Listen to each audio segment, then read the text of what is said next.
তো hello guys, এরকম চিল বেশি জীবনে টাকা ইনকাম করতে অনেক বেশি, কেননা টাকার দরকার।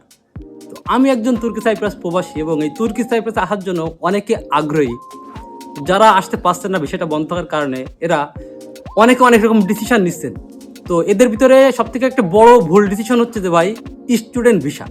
অনেকের সার্টিফিকেট নেই, তারপরেও তারা জাল সার্টিফিকেট তৈরি করে আসার চেষ্টা করতেছেন এই তুর্কি সাইপ্রাসে। আপনারা ভাবতেছেন যে তুর্কি সাইপ্রাসে গেলে হয়তো বা খেলা শেষ। না ভাই, আপনি এখন বাংলাদেশে আছেন, খেলার প্রস্তুতি নিচ্ছেন। তুর্কি সাইপ্রাসে আসার পরে আপনার খেলা শুরু হবে। এখানকার পরিবেশটা আহামরি খুব একটা ভালো না, আপনারা বাংলাদেশে বসে যেমনটা শুনেন।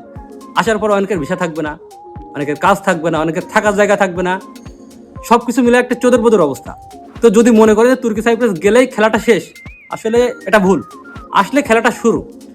তো যদি রিজিকে থাকে অবশ্যই তুর্কি সাইপ্রাসে আসতে পারবেন। আর বিষয়টা কবে খুলবে কেউ জানে না। তো বিষয়টা খুললে রিজিকে থাকলে অবশ্যই আসতে পারবেন। একটু ঠান্ডা হন, মাথা ঠান্ডা করে অপেক্ষা করেন, ইনশাল্লাহ ভালো কিছু হবে। সব কিছু মিলায় ধন্যবাদ।